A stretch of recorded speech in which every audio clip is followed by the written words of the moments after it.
atas rahmat dan perlindungannya.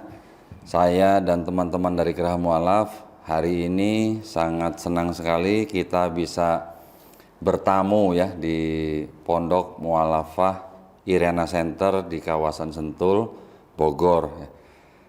Semoga salawat dan salam tercurah bagi junjungan kita Nabi Muhammad SAW. Saat ini saya sedang bersama dengan guru kita tercinta, guru yang mungkin bagi peminat dan penggiat kristologi sudah tidak asing lagi, termasuk saya dulu karena saya juga belajar diam-diam dari Umi ini. Ya, hari ini saya sangat senang sekali bisa bertemu dengan Umi Iriana Handono karena ilmu yang kita serap dari Umi ini sangat luar biasa ya, khususnya bagi kita yang dulu sedang mencari kebenaran begitu ya. Baik, tanpa panjang kalam, saya akan sapa Umi Iriana Handono. Assalamualaikum warahmatullahi wabarakatuh, Umi. Waalaikumsalam warahmatullahi wabarakatuh. Alhamdulillah. Alhamdulillah. Iya, akhirnya kesampaian juga Umi ya. Kita bisa ngonten bareng nih. Saya ngonten sama guru goib saya dulu nih berarti. Umi ini dulu guru goib saya. Jadi kalau waktu saya lagi belajar, saya nonton videonya Umi. Nah, Umi dulu mungkin waktu lagi kasih kajian gitu Umi ya. Umi nggak tahu kan di daerah mana, di belahan bumi mana ada orang memperhatikan pelajaran yang Umi kasih di video. Cuman Umi juga nggak tahu ya. Iya, nah kita nggak pernah tahu ajaran apa yang dulu pernah kita kasih. Terus ada orang yang menerima sampai mendapatkan dan menjemput hidayah dari Allah Subhanahu Wa Taala. Alhamdulillah. Ya, itu suatu berkah yang luar biasa. Baik, nah hari ini saya ada program spesial dengan Umi Iriana Handono. Sebelumnya kejutan ya. Kejutan. Nah, sebelumnya saya mau bawa mau berikan oleh-oleh buat Umi ini. Nah, ini apakah itu? Ini sebuah buku Umi ya, Five Gospel. Ya. Gospel. Ini karangan dari Robert W. Fung dan teman-temannya. Kurang lebih hampir 80 sarjana teologi ya Umi ya. Ya. Tetapi ini bukan dalam bahasa Inggris ya. Nah, ini alhamdulillah. Ini adalah terjemahan bahasa Indonesia yang dipersembahkan oleh Yayasan Ikhlas Foundation Indonesia dan juga Yayasan Pembina Mu'alaf At-Tauhid ya. Ini adalah karya atau warisan dari almarhum Ustadz Insan Mokoginta Umi dan teman-temannya ya. Jadi sangat berharga sekali nih Umi ya. Ini adalah terjemahan dalam bahasa Indonesia yang memang kita buat dalam bentuk buku Umi supaya bisa dipelajari oleh para penggiat ilmu kristologi gitu Umi ya. Betul. Iya. Saya serahkan ke Umi, mudah-mudahan bermanfaat Umi ya. Terima kasih. Sama-sama. Umi senang sekali dapat hadiah ini. Barang langka. Barang langka ini dalam bahasa Indonesia Umi. Dalam bahasa Kalau Indonesia. bahasa Inggrisnya banyak di Amazon banyak. Umi juga sudah punya yang bahasa Inggris. Tapi dalam bahasa Indonesia. Nah, bahasa Indonesia juga sangat mudah dimengerti Umi. Dan ini juga ada perbedaan warna di sini. Iya betul. Cuman yang kebetulan yang kita copy ini yang hitam putih Umi. Tapi cukup jelas bisa dibedakan kok itu. Ada keterangannya gitu. Jadi para pemirsa, buku ini sebenarnya istilahnya ya, mencoba mengidentifikasi ya Umi ya, mana yang benar-benar perkataan dari Yesus, mana yang kelihatannya bukan, mana yang sepertinya iya, ya, mana yang sepertinya iya dan mana yang benar-benar pasti bukan ya Umi ya. Ya, mana yang jadi, jelas bukan ini. Nah, dibedakan dengan warna. Ada warna merah, ada warna biru, ada warna hijau, dan warna hitam. Kalau yang warna hitam tuh pasti bukan dari Yesus ya Umi ya? Ya. Nah, jadi sangat menarik. Setiap penggiat kristologi itu menjadi buku wajib ya Umi ya. Karena di situ selain juga mengidentifikasi yang mana perkataan Yesus dan mana yang bukan, juga mereka menelaah setiap ayat di dalam gospel. Di mana dari setiap ayat itu mereka juga memberikan catatan gitu Umi ya. Yang ini pasti dari Yesus, yang ini kok kelihatannya bukan gitu ya, yang ini pasti bukan gitu. Ada yang begitu jawaban. Ya, jadi sangat menarik. Baik, nah hari ini kita mau ngobrolin apa nih Umi ini? Kayaknya yang menarik itu hari ini kita ngobrolin tentang agamanya para nabi. Nah, agamanya para nabi. Saya udah tahu jawabannya, Umi. Gimana? Pasti Islam gitu. Tetapi gini, ada beberapa anggapan atau pemahaman, Umi. Yang namanya Islam itu kan baru lahir di abad ke-7. Gitu ya. Bagaimana caranya? Ya, secara akademis gitu. Yahudi, Kristen, Islam disebut sebagai agama Abrahamik. Gitu ya, secara akademis. Tapi kalau kita di dalam Islam, kita memahami bahwa semua nabi dari Nabi Adam alaihissalam sampai ditutup oleh Nabi Muhammad SAW, semuanya adalah Muslim. Iya. Tetapi yang perlu diperhatikan adalah syariatnya. Setiap nabi-nabi sebelum Nabi Muhammad SAW mempunyai syariat sendiri-sendiri umumnya. Tetapi walaupun syariatnya berbeda dengan yang dibawa oleh Nabi Muhammad SAW, tetap saja semuanya disebut dengan Muslim. Ya, Gitu. intisarinya tetap sama. Ya. Intisarinya adalah mengesahkan Allah. Ya. Pesannya satu, Umi ya. Ya. Jadi banyak nabi satu pesan, Umi ya. Many prophets one message. Ada foundation yang namanya seperti itu, Umi. Oh gitu. Di luar negeri. Nah, ini kajian atau topik yang sangat menarik ya. Nanti kita dengarkan dari Umi. Namun sebelumnya saya mohon izin, ada pesan dari Pondok Mu'alafah Irana Center, mudah-mudahan berkenan bagi pemirsa ya, saya bacakan. Jadi Pondok Mu'alafah Yayasan Irana Center mempunyai program santri ya Umi ya. Programnya ini khusus untuk mu'alafah ya, jadi untuk mu'alaf perempuan ya. Usia tidak dibatasi, kemudian program ini nanti akan dilaksanakan setiap 3 bulan gitu Umi ya. Iya. Nah setiap 3 bulan. Insya Allah akan dimulai di bulan Januari 2022 ya. Program ini dilakukan secara online dan yang paling penting program ini gratis, free ya Umi ya. Ya. Free, nah gratis, tidak perlu ada biaya. Nah kalau yang ingin mendaftar bagi para mualaf wanita, silakan cek di Instagramnya Irena Handono ya, atau ke nomor admin di Irena Center. Nomornya 0812 1551 9333 ya. Saya ulang ya, 0812 1551 9333. Nanti tolong ditulis di running text atau di bawah ya. Baik. Satu lagi pesan mungkin sebelum kita mulai. Kami dari Yayasan Pembina Mu'alaf At-Tauhid atau dengan channelnya Geraha Mu'alaf ya. Sekarang juga kami mempunyai channel baru yaitu Geraha Mu'alaf Jakarta. Juga mengundang para pemirsa yang mungkin ingin menyalurkan zakat sedekah infaknya bisa mengirimkan ke Bank Syariah Indonesia dengan nomor rekening 11188999888. Saya ulang. Kode banknya 451, nomor rekeningnya 11188999888 atas nama Yayasan Pembina Mu'alaf At-Tauhid dan bisa mengkonfirmasikan ke nomor handphone 0811 188 9181. Semoga amal jariah para pemirsa diterima di sisi Allah Subhanahu wa taala ya. Amin. Amin. Baik. Nah, Umi, kita Umi, saya ada kejutan lagi nih. Saya juga bawa buku ini, Umi. Banyak kejutan juga. Hah? Enggak, nih saya sengaja bawa buku ini. Oke. Ini buku sengaja saya beli nih, Umi.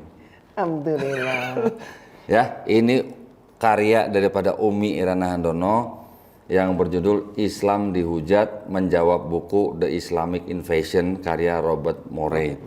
Ini karangan dan tulisan Umi Irana Handono sendiri yang menjawab syubhat-syubhat ya dan tuduhan-tuduhan terhadap Islam.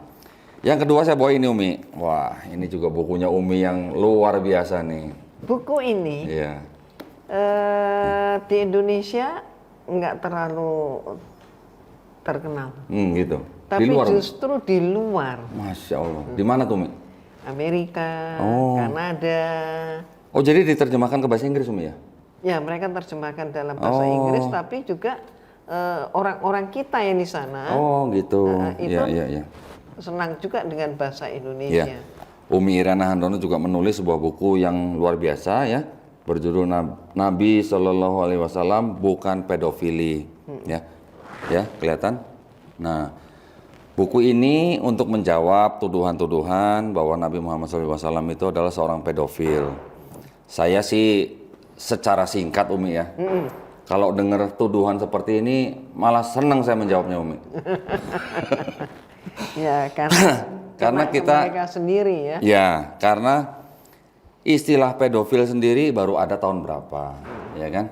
Kemudian timbulnya istilah pedofil itu dikarenakan ada perubahan standar moral ya, Umi ya. Sedangkan pada saat Nabi Muhammad SAW di dalam hadis diceritakan menikahi Aisyah, itu standar moralnya mungkin berbeda dengan standar moral zaman sekarang, gitu Umi ya. Bahkan kalau kita lihat ke belakang lagi, umat Yahudi pun juga melakukan hal yang sama atau dalam arti mempunyai standar moral yang sama gitu sebenarnya, yang diterima di masyarakat pada saat itu sebagai standar moral yang wajar atau normal gitu kan Umi ya. Karena memang kan mungkin tingkat kehidupan laki-laki atau manusia pada zaman itu kan tidak seperti sekarang. Banyak perang segala macam ya. Mengukur peristiwa yang terjadi pada masa abad ke-7 dengan ukuran abad ke-20. Betul, itu namanya tidak pas ya Umi ya. Nah, jadi kalau yang namanya pedofil atau standar atau pernikahan dini dianggap sebagai suatu moral yang tidak baik atau negatif, seharusnya dikembalikan gitu ya.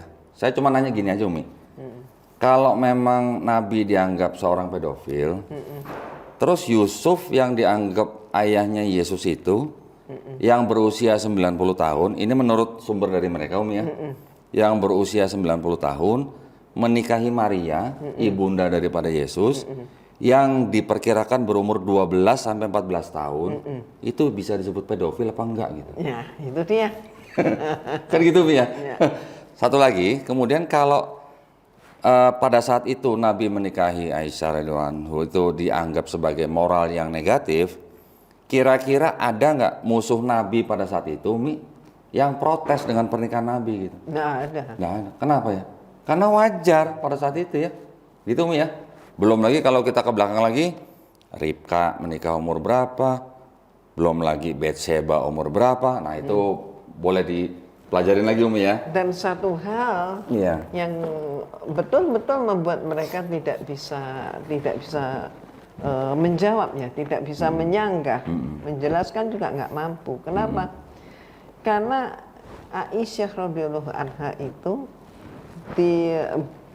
dibawa pulang ke rumah Rasulullah itu setelah fase dewasa. Fase dewasa dalam Islam itu bukan ditentukan umur 18 tahun, umur 16 tahun, bukan. Tapi adalah menstruasi. Ya. Dan seorang wanita itu kan umur dia mendapatkan menstruasi itu kan di setiap lokasi berbeda-beda Umi ya. Ya. Mungkin di Indonesia tiap zaman juga beda-beda. Tiap zaman juga beda-beda, tergantung dari geografis juga Umi ya. Betul. Tergantung dari diet juga Umi ya.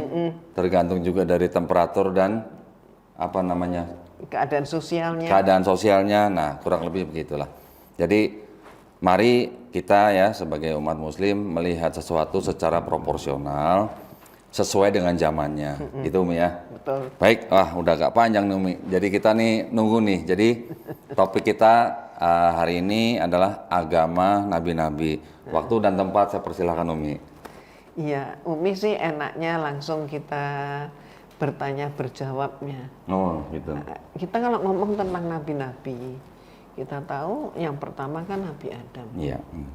Alaihissalam. Ya. Nah, ini menarik banget ini sebenarnya. Nah, kira-kira nih menurut Dodi, Nabi Adam alaihissalam ini yang tidak semasa dengan Rasulullah kan? Jauh sekali ya. Bagaimana membuktikan kalau Nabi Adam alaihissalam ini seorang Islam? Yang jelas Umi, Nabi Adam alaihissalam itu dia hanya mengenal satu Tuhan. Tidak kenal ada yang namanya Tuhan punya pribadi Bapa, punya pribadi Anak, atau punya pribadi Roh Kudus. Setahu saya. Jadi Nabi Adam hanya tahu atau mengenal hanya Tuhan yang esa gitu. Tuhan yang menciptakan dia dan istrinya, Tuhannya esa, dan tidak macam-macam ada dogma atau doktrin yang dikenal zaman sekarang gitu Umi ya. Ya. Jadi betul sekali, Nabi Adam alaihissalam ini abad yang jauh berbeda, abad yang lalu sekali. Padahal yang namanya konsep Trinitas, Tuhan, Bapa, Putra, dan Roh Kudus, itu baru dikenal setelah adanya Konsili Nisia. Iya. Tahun 325 Masehi. Itu belum Trinitas Umi. 325 belum Trinitas Umi. Ya, Konsili Nisianya sudah ini ya. Itu sudah. baru Duinitas Umi. Ya. Artinya Trinitasnya 381 Umi. 381 Konsili baru sempurna. Baru sempurna, ya betul. Karena 325 itu mereka sudah menyatakan 3. Jadi mereka sudah mengatakan 3. 3 itu siapa? Nah ini. Satu Bapak, kedua anak. Oke, yang ketiga siapa? Nah ini bingung. Sehingga kemudian sempat mereka menyatakan Roh Kudus. Ya, oke, sekarang simbolnya kayak apa? Nah itu blank namanya. Sehingga kemudian 381 barulah mereka sepakat bahwa simbol daripada Tuhan Roh Kudus itu adalah burung merpati putih. Yang sekarang mereka nggak pede menyebut begitu, maka banyak di antara mereka menyebut itu adalah simbol perdamaian. Mungkin itu juga kali ya Umi ya, awal mula dipakainya simbol merpati untuk perdamaian dunia gitu mungkin ya Umi ya. Ya itulah. Bukan api ya Umi ya? Aneh kan? Lah kan Pentakosta kan api Umi yang turun, bukan burung merpati Umi. Api terus kemudian ada lidah ya. Keluar apinya gitu. Macam-macam. Ini kemudian Nabi Adam alaihissalam, kita coba tengok nih di dalam surat Al-Maidah ayat 27 supaya Umi tidak salah, ada satu kata yang kurang atau apa. Umi mau baca nih terjemahan langsung ya supaya enggak. Iya, langsung aja. Al-Maidah ayat 27. Dan ceritakanlah Muhammad yang sebenarnya kepada mereka tentang kisah kedua putra Adam. Ketika keduanya mempersembahkan kurban, maka kurban salah seorang dari mereka berdua itu diterima dan yang lain tidak diterima. Yang diterima adalah Habil, putra yang namanya Habil. Yang nggak diterima yang namanya Qabil. Nah, Habil ini dia adalah seorang peternak. Qabil adalah seorang petani. Nah, kemudian Qabil berkata, sungguh aku pasti membunuhmu. Jadi dia ini mengambil gandum dan segala macam itu, kemudian dia ambilnya, Tuhan kan nggak lihat, Tuhan nggak lihat, jadi diambilkan, yang nggak kepake aja, toh dibakar. Nah terus kemudian dia setelah itu dia lihat bahwa Habil ini serius gitu, dia peternak. Dia ambil dombanya dan dia pilih domba yang paling bagus. Dan itu kemudian dia bakar. Terus kemudian dia katanya bebel ya. Asapnya itu membumbung tinggi ke angkasa. Di Bible ditulis begitu. Al-Quran enggak ya. Nah, inilah nanti kita akan merasakan bahasa Al-Quran dan bahasa Bible. Nah kemudian Al-Quran sudah menyatakan dengan kalimat sungguh aku pasti membunuhmu. Ini adalah ucapan daripada Qabil. Berarti apa dia? Ada rasa iri hati, ada rasa dengki. Ngapain nggak ngapa-ngapain kan? Kok ngancam mau bunuh? Terus kemudian dia Habil berkata, sesungguhnya Allah hanya menerima amal dari orang yang bertakwa. Ya. Jadi sekarang kita lihat juga Al-Baqarah ayat 136. Katakanlah hai orang-orang mukmin, kami beriman kepada Allah dan apa yang diturunkan kepada kami dan apa yang diturunkan kepada Ibrahim, Ismail, Ishak, dan Yakub dan anak cucunya dan apa yang diberikan kepada Musa dan Isa serta apa yang diberikan kepada nabi-nabi dari Tuhannya. Kami tidak membeda-bedakan seorang pun di antara mereka dan kami hanya patuh kepadanya. Iya. Nah, Berserah diri Umi ya. berserah diri. Muslim semua berarti Umi? Berarti muslim semua. Iya, itu dia maksudnya ya. Ini ya. Nah, kemudian tadi yang surat Al-Maidah ayat 27 tentang kurban, ibadah kurban. Ya kan? Saat itu syariatnya adalah kurban bakaran. Ya. Nah, ini berarti agama mana yang mengajarkan kurban? Agama Islam. Jadi sudah ada pembuktian. Kami tidak membeda-bedakan seorang pun di antara mereka. Ini ya, Al-Baqarah 136, dan kami hanya tunduk patuh kepadanya. Nah, arti kata muslim itu apa? Orang yang berislam gitu. Ya, orang yang berislam, yang tunduk, yang patuh. Senada dengan ayat lain yaitu Ali Imran 84. Maka dikatakan terjemahnya, dalam terjemahnya, katakanlah Muhammad, kami beriman kepada Allah dan kepada apa yang diturunkan kepada kami dan yang diturunkan kepada Ibrahim, Ismail, Ishak, Yakub dan anak cucunya. Dan apa yang diberikan kepada Musa, Isa dan para nabi dari Tuhan mereka. Sekali lagi ya, kami tidak membeda-bedakan seorang pun di antara mereka dan hanya kepadanya kami berserah diri. Nah, ini jadi kata muslimun diulangi lagi. Iya. Surat Ali Imran 84 ini kan hampir sama dengan yang Umi baca sebelumnya. Iya, Al-Baqarah tadi. Al-Baqarah 136. Menandakan apa? Ini bukan kebetulan ya. Kalau Allah menyampaikan berulang, berarti ini adalah tanda suatu penegasan. Iya. Penegasan dari Allah. Nah, coba. Terus kita lihat surat Al-Maidah ayat 3. Diharamkan bagimu memakan bangkai, darah, daging babi, daging hewan yang disembelih bukan atas nama Allah. Yang tercekik, yang dipukul, yang jatuh, yang ditanduk, dan yang diterkam binatang buas. Kecuali yang sempat kamu sembelih. Dan diharamkan pula yang disembelih untuk berhala. Dan diharamkan pula mengundi nasib dengan aslam, anak panah.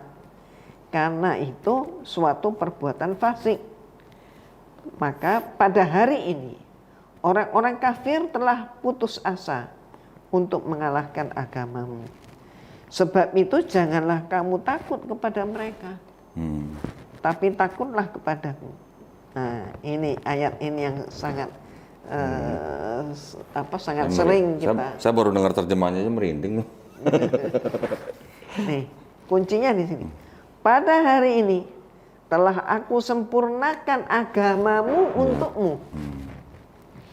Dan aku cukupkan nikmatku bagimu.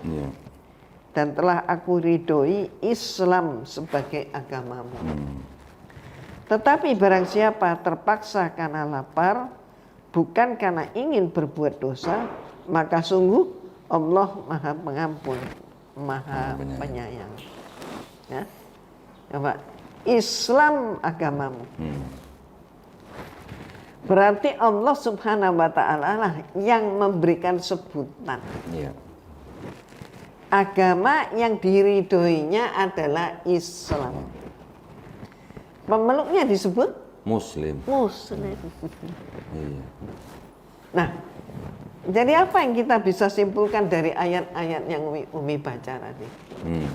Tadi sebelumnya kan Umi membacakan tidak membeda-bedakan nabi-nabi, ya kan?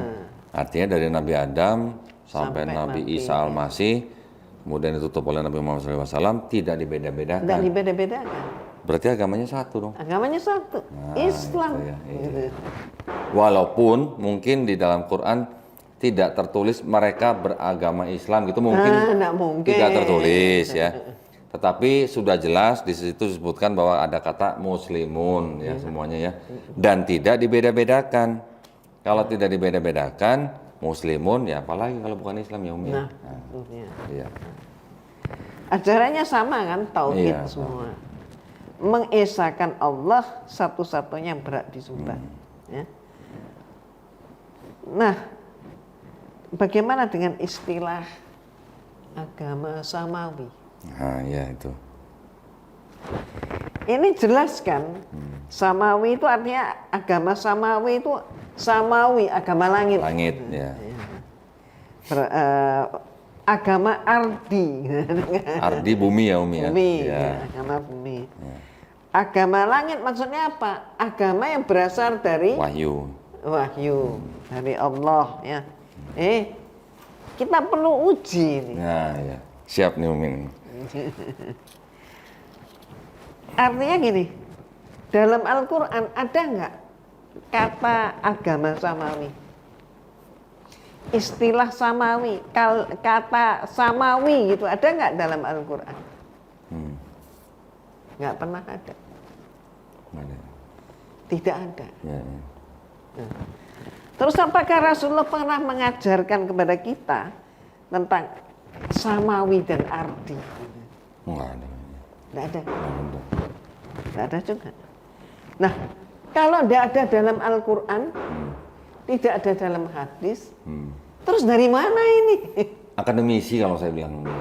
Ini dalam sudut pandang akademis gitu Umi ya. Karena mungkin dianggapnya tokoh-tokohnya sama gitu ya. Kan gitu Umi ya. Karena dianggap tokoh-tokohnya sama, kisahnya mirip, walaupun ada perbedaan yang jelas yang fatal antara kitab-kitab sebelumnya dengan Al-Quran, kisahnya loh ya. Nama mungkin bisa sedikit sama karena dialek ya Umi ya. Tetapi kalau kisahnya itu jauh berbeda. Itu mungkin dari situ Umi. Jadi kalau mereka ini membahasakan samawi itu alasannya yaitu sama-sama Tuhan yang sama, sama-sama Tuhan yang disembah ini, menyembah Tuhan. Islam, Kristen, Yahudi. Tuhannya sama-sama satunya, malah ada yang ngeklaim begitu. Padahal la ilaha illallah itu memang satu. Ya. Tapi Tuhan yang satu dengan pribadi yang tiga. Lah. Nah. Ini kan beda. Ya, ya, ya. Nah, memang Allah Subhanahu wa taala hanya menurunkan satu agama saja sejak Nabi Adam. Itu memang betul. Ya. Yang inti ajarannya juga selalu sama. Yaitu apa? Tauhid. Tauhid. Ya. Adapun syariat hidupnya mengikuti ketentuan Allah atas masa dan utusan yang berbeda-beda. Nah, oke, balik lagi. Samawi dan ardi ini dari mana? Ternyata diperkenalkan oleh Ahmad Abdullah Al-Masdusi. Ini seorang sarjana Muslim Pakistan melalui karyanya yang berjudul Living Religions of the World tahun 1962. Oh, belum lama dong ya? Belum lama ya? Belum lama. Yang memopulerkan orang kita Endang Saifuddin Ansori 1979. Oh iya. Udah lahir tuh Umi? Udah lahir. Udah lahir. Repelita 2. Ada ini provokator tuh. Apa dia bilang? Masih Kristen kan? Masih. Kita bisa nalar apa yang diciptakan oleh Thomas Aquinas, teolog salibis, yang tidak lepas dari kebenciannya pada Islam. istilah salibis, salibnya. Ya. Orang yang memakai simbol salib. Jadi Thomas Aquinas ini berusaha mendangkalkan akidah umat Islam dengan menggiring pemikiran daripada umat Islam. Giringnya gimana? Semua agama sama. Nah itu pluralisme itu ya Umi. Pluralisme. Ya. Bahaya itu Umi. Semua agama sama. Islam, Kristen, Yahudi sama. Sama dan sejajar. Itu berbahaya tuh sebenarnya Umi ya. Ya kalau sama kenapa nggak masuk Islam aja gitu kalau sama ya Umi ya? Ya. Hah? Aneh kan? Kalau sama gitu ya. Kenapa? Maka mereka selalu maki-maki Islam teroris, radikal, radikul, Radikul. terus Islam yang melarat, Islam bodoh dan sebagainya. Lah, Miskin. Kenapa? Miskin. Lah kenapa? Kalau di Meksiko yang miskin apa itu Umi? Katolik lah. Oh kata. Bukan saya ngomong. Loh, Umi juga menyatakan fakta. Oh fakta ya. Ya. Nah, Di India yang miskin apa? Apa? Di India yang miskin apa? Oh di India yang miskin. Ini nggak apa-apa Umi ya, sama biar ada interaksi dikit itu Umi. ya, Biar nggak kalau di monoton India, gitu. Hindu dong. Nggak ada kamu miskin sebenarnya. Kalau di Filipina yang miskin apa Umi? Katolik. Oh Katolik ya. Oh, iya. Nah, ini Kalau di Dubai yang miskin apa Umi? Dia ada miskin emang. Nggak ada yang miskin ya. Tapi yang kaya apa di Dubai? Kalau di Dubai itu menjadi orang miskin itu sulit. Malah susah jadi orang miskin di Dubai. Iya. Tapi kalau yang kaya di Dubai? Ah itu Islam. Nah, Islam ya. Jadi maksudnya kita jangan mempunyai pandangan bahwa kalau agama ini miskin, agama ini kaya, enggak begitu loh Umi ya. Jadi salah banget Persepsi, gitu ya. Kalau mengukur kebenaran sebuah agama dengan melihat penganutnya. Iya, betul. Salah banget. Betul. Jadi kalau ingin tahu kebenaran sebuah agama, maka pelajari konsep Tuhannya dan pelajari konsep kitab sucinya. Iya, betul. Sama keautentikannya ya Umi ya. Iya. Oh, ya. Nanti saya ke situ misalnya. Oke, sip. Nah, pertanyaan sekarang, loh, kenapa kok pemikirannya Thomas Aquinas ya yang dipakai? Ya. Agama samawi ini. Itu kan pemikirannya Thomas Aquinas. Nah, samawi dan arti adalah buah pemikiran misionaris. Ya. Nah, kenapa kok itu yang dipakai? Ayolah. Al-Quran itu sudah lengkap. Pelajari dulu. Ya. Jangan belum selesai belajar kemudian. Tapi ngomong-ngomong Umi ya, kenapa kok Islam itu kok banyak sekali ya menerima serangan-serangan seperti itu Umi ya? Ya wajar lah. Terutama dari kaum orientalis gitu. Wajar lah. Gimana? Apa wajarnya? Andai kata Islam itu jelek, nggak bakal ada yang nyanyi, nggak bakal ada yang mencaci. Kenapa? Memang jelek. Ya. Tetapi Orang nyatanya nggak mau ikut. Tapi karena Islam itu adalah agama yang sempurna, maka dijelek-jelekin supaya pengikutnya merotolin. apa karena nggak boleh makan babi Umi? Nah, kalau nggak boleh makan babi, orang Kristen dulu juga nggak makan babi. Tapi kan dianulir. Ya kan dianulir. Dianulirnya tapi kan sepaham, maksudnya dianulirnya kan dianulir yang tidak spesifik, yang boleh dimakan, semua yang boleh dimakan itu termasuk babi kan nggak gitu Umi ya. Artinya bahkan di Yesaya 66:17 kalau nggak salah. Bahkan disebutkan kalau yang menyembah dewa-dewa, yang pemakan babi, makan tikus, itu semua akan dilenyapkan katanya. Berarti termasuk mereka dong dilenyapkan. Kan kalau terjemahan, ini kan terjemahan kita yang baca ya. Yang tahun sekian disebutnya dan babi juga haram. Nanti terjemahan tahun sekian dan babi hutan juga haram. Maka cara merubah kitabnya, maka diberi kata hutan. Babi Ya. hutan. Ya. Babi ternak nggak apa-apa gitu katanya. Makanya- Tapi yang di Yesaya 66:17 tuh nggak disebutin babi hutan, babi ternak itu. Babi aja pokoknya makan babi aja pokoknya. Sama bahasanya kata Ustaz. Sama. Sama bahasa Ibrani babi hutan sama babi sama kan? Sama? Oh sama bahasanya, nggak dibedakan babi hutan sama babi. Nggak ada bedanya. Iya, ya memang sih babinya ya bukan. tetap babi kan. Oh, kinzir. Nah, itu bahasa Arab. Kinzir. Bahasa bacanya kokli sazir. Makan babi. Neng kokli sazir. Ya. Nah ini kan Yesaya 66 17 kan jelas Umi. Mereka yang menguduskan dan mentahirkan dirinya untuk taman-taman dewa dengan mengikuti seseorang yang ada di tengah-tengahnya yang memakan daging babi dan binatang-binatang jijik serta tikus, mereka semuanya akan lenyap sekaligus, demikianlah firman Tuhan. Nah, Tuhannya udah besar semua loh nih Umi. Nah, tuh. Hah? Sorry. Nah tuh. Apa mungkin gara-gara mungkin Islam melarang makan babi jadi mungkin diserang itu atau gimana Umi kira-kira ya? Ya, berarti kan Islam itu adalah satu-satunya agama yang bertahan dalam kebenaran. Dari awal ya tadi Om ya, dari Nabi Nah, Adam, Nabi Ini, Nuh ya. Iya.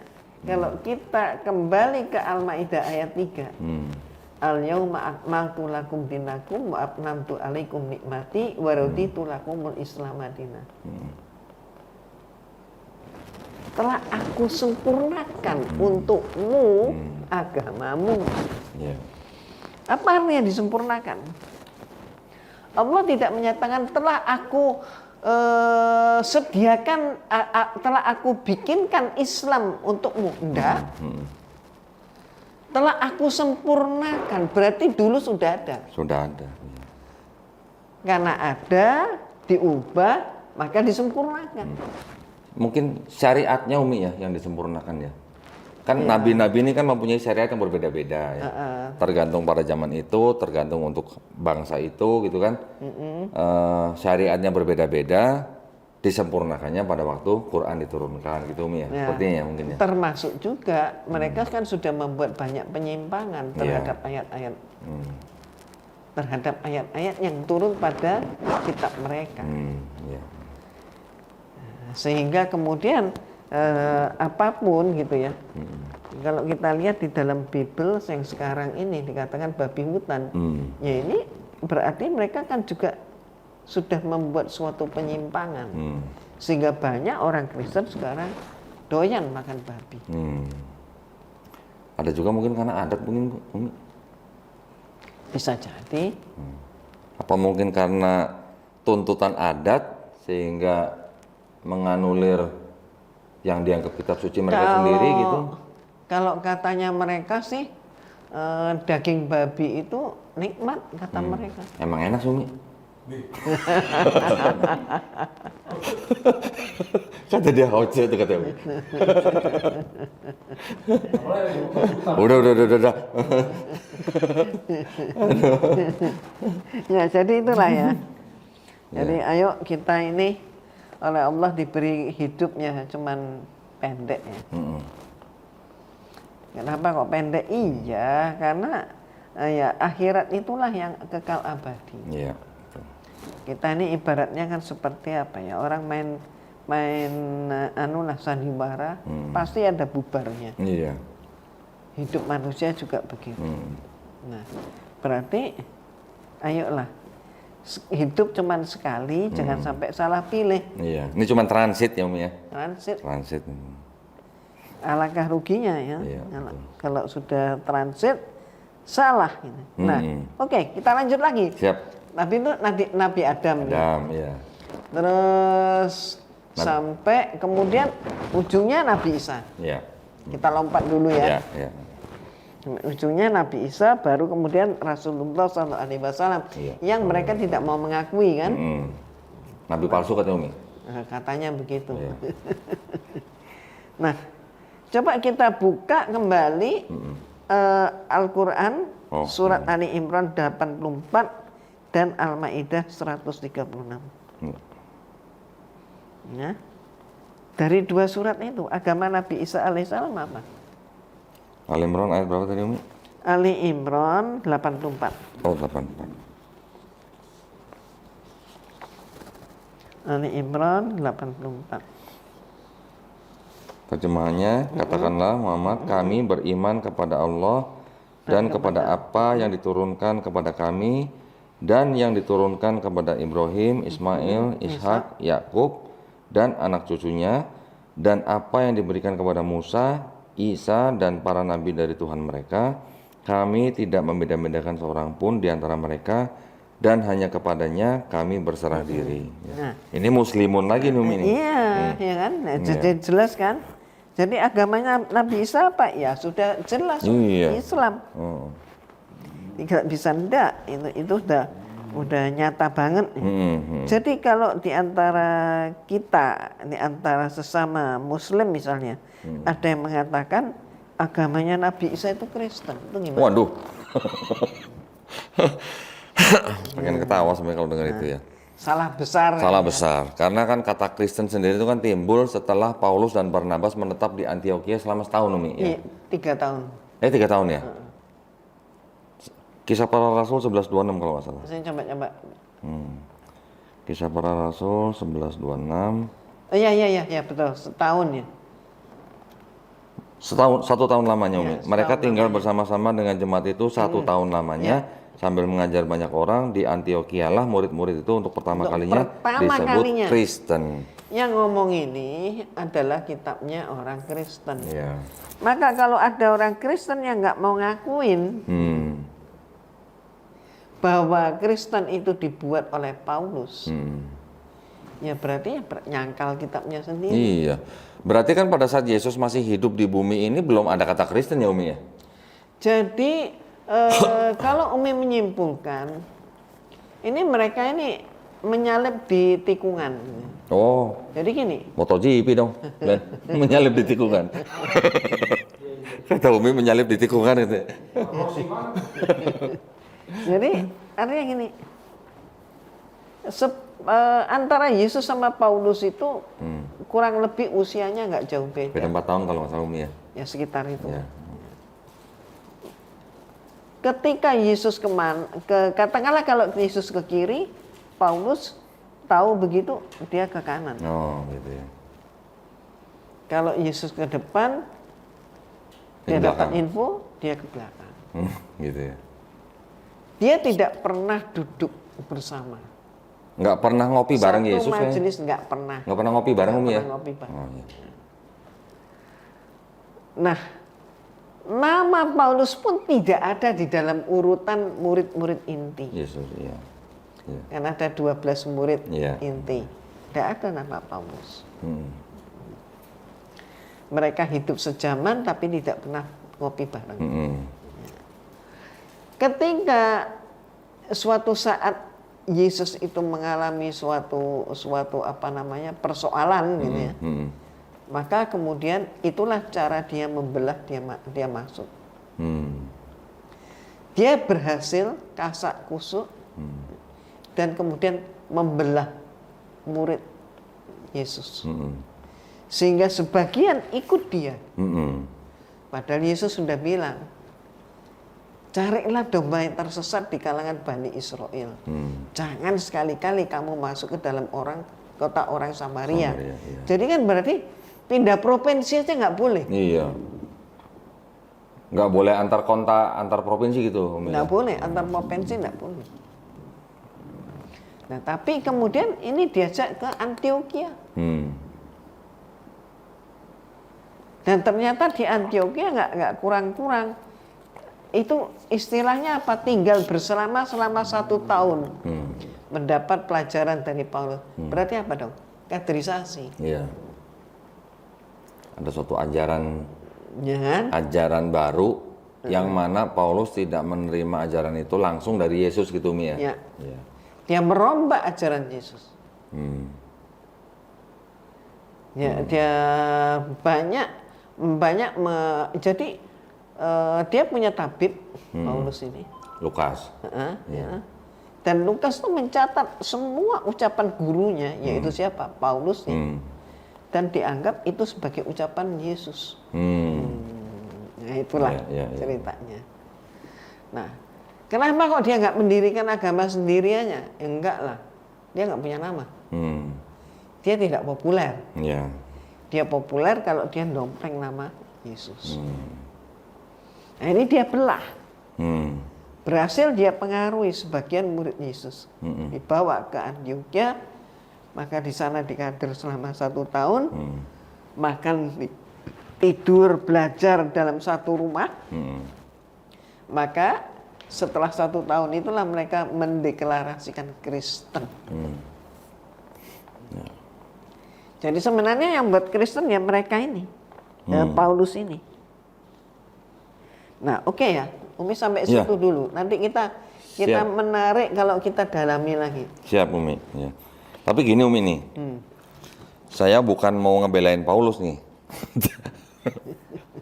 Tapi gini Umi, kita tahu bahwa kalau tadi istilah Umi, Paulus ini membelah murid-murid Yesus, itu kan dalam rangka suatu upaya dari Paulus untuk memasukkan orang-orang goyim nih, ya artinya orang-orang non Yahudi, orang-orang non Yahudi itu dianggap goyim, yang mau mengikuti ajaran dia gitu kan. Ya alasannya memang begitu. Ya jadi makanya kalau kita baca tulisan-tulisan Paulus memang seperti orang mencela-mencela gitu. Yang satu bilang aku tidak membatalkan Taurat, yang satu bilang Taurat sudah batal kan begitu. Taurat sebagai kutukan. Nah, jadi seperti ada kontradiksi gitu kan memang. Tapi saya mikir-mikir gini, dia memang tidak mengharuskan orang non Yahudi untuk hidup di bawah hukum Taurat, itu kan karena memang itu yang diupayakan sama dia. Makanya dibuatlah Konsili Nisea ya Umi ya. Konsili Yerusalem. Tahun 50 Masehi. Kita bisa baca di Kisah Para Rasul pasal 15 lah. Ayatnya panjang. Nah, di situ kan akhirnya makanya dia pisah, akhirnya dia ke Antioquia. Tetapi kalau misalnya Paulus ini mau benar-benar ngikutin Yesus sebagai ya istilahnya tokoh sentral di dalam ajaran dia, Yesus sunat. Paulus bilang orang non Yahudi yang mau ikut ajaran ini tidak perlu sunat karena dengan matinya Yesus di atas kayu salib, kalau kamu sunat istilahnya nggak ada hubungannya gitu loh.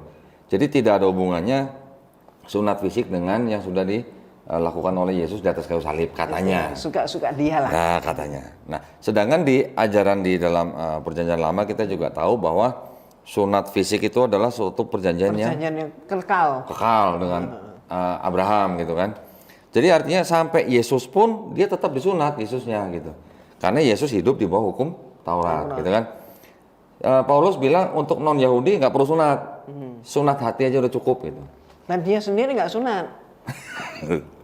Ya, cuma gini, maksud saya gini Umi. Tetapi tidak semuanya dilaksanakan dengan konsisten. Maksud saya di Perjanjian Lama juga dikenal ada perpuluhan. Kalau sunatnya diganti dengan sunat hati, perpuluhannya kok nggak diganti dengan perpuluhan hati Om ya?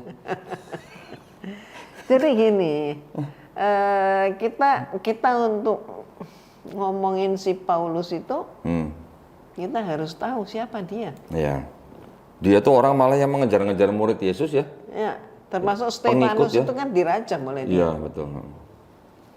Terus apa sih profesi dia? Profesi dia ini adalah mata-mata. Agen dong Umi? Agen. Oh, James Bond.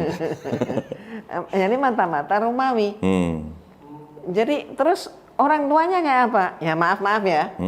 Dia anak siapa nih gitu loh maksudnya. Dia ini anaknya dari seorang laki-laki Romawi, tapi ibunya Yahudi. Oh, nggak terbalik ya Umi? Nggak kebalik. Ibunya Yahudi ya, ayahnya Romawi ya. Dan ibunya adalah dari kalangan Lewi. Jadi kan tingkatan Lewi kan berarti ya tingkatan Yahudi kelas imam gitu, kelas imam. Nah, mereka matriarkat. Jadi kalau dia berurusan dengan imam-imam di sinagog, dia mengatakan aku Yahudi, aku anak Lewi. Darahku darah yang berhak terima perpuluhan gitu. Iya. Perpuluhan lagi. Nah, tapi kalau dia sudah urusan dengan serdadu Romawi misalnya ya. Dia bilang, aku Romawi, aku warga negara Romawi, Iya. kamu berani. Iya. Betul. Jadi dia ini ya ini ya kalau ibaratnya kalau dekat dengan daun hijau dia hijau. Bunglon gitu, Mi. Oh. Maka dia bilang kan, Iya. aku ingin memuaskan orang Yahudi dan orang yang bukan Yahudi. Kepada orang Yahudi aku seperti orang Yahudi. Iya. Tapi kepada orang yang bukan Yahudi aku sama seperti bukan Yahudi. Nah itu ya memang gimana ya, kontroversial ya memang ya sosok Paulus ini, Umi ya. Tetapi gini, Umi, saya mencoba menghubungkan, Umi ya, konsep Trinitas yang digagas oleh Tertullianus, Umi. Nah, Tertullianus kan membuat suatu gagasan bahwa yang namanya Trinitas itu kan diawali dengan semacam pemahaman bahwa seorang warga negara ini tidak bisa berurusan langsung dengan hakim karena Tertullianus ini kan pengacara, Umi. Nah, enak melalui dia dong. Gitu. Nah, jadi seolah-olah yang namanya warga negara tuh nggak boleh urusan langsung sama hakim. Hakim ini digambarkan sebagai bapak gitu. Jadi untuk berurusan dengan hakim itu harus ada yang namanya pengantara gitu. Nah, pengantara inilah yang diposisikan untuk Yesus gitu loh. Ini gagasan dari Tertullianus yang akhirnya malah diterima di gereja, kemudian sama gereja tapi dimodifikasi gitu loh. Yang tadinya Yesusnya hanya pengantara, terus kemudian disamakan gitu hakikatnya dengan hakimnya gitu loh, Mi. Nah, terus masuklah juga di gereja itu sisa-sisa daripada pagan-pagan yang lalu. Oh iya. Maka masuklah Maria di situ. Oh Maria itu adanya di Konsili Efesus, Umi. Ya. Tahun 431 yang menetapkan bahwa Maria sebagai Theotokos, Umi ya, betul? Theotokos. Bunda penghantar Tuhan ke bumi ya.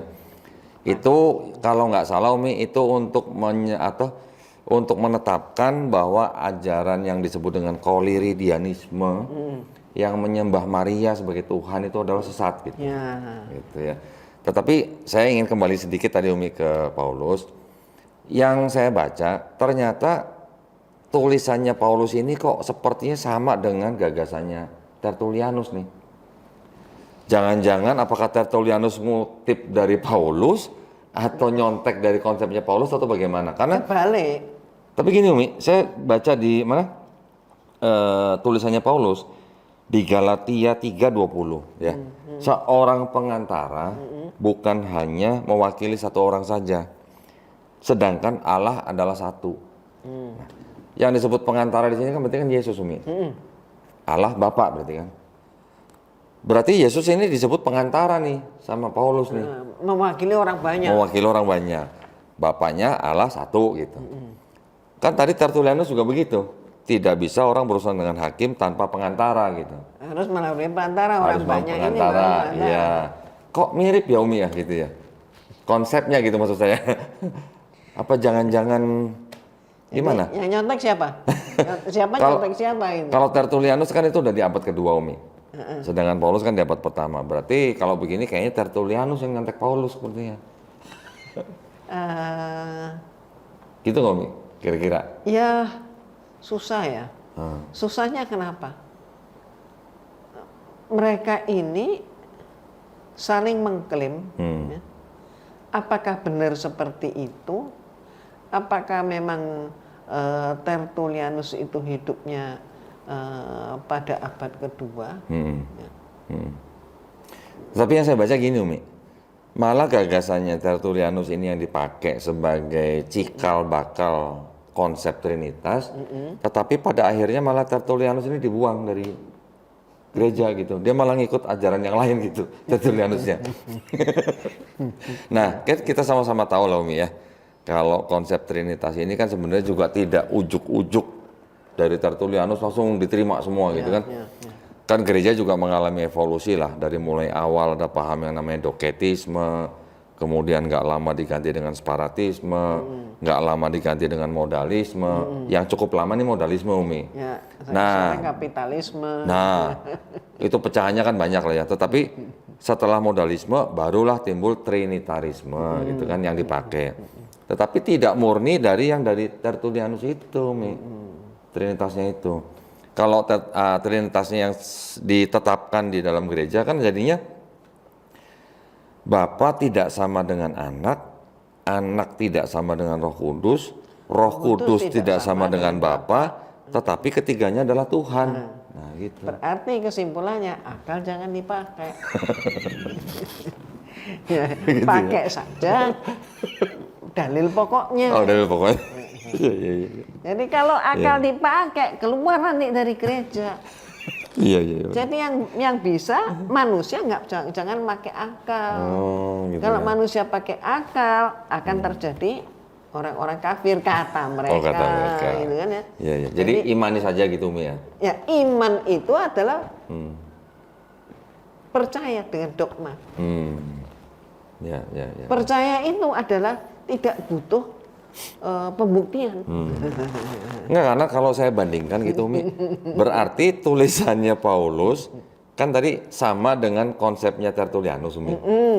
Berarti jangan-jangan ini Paulus nggak kenal konsep Trinitas sebenarnya.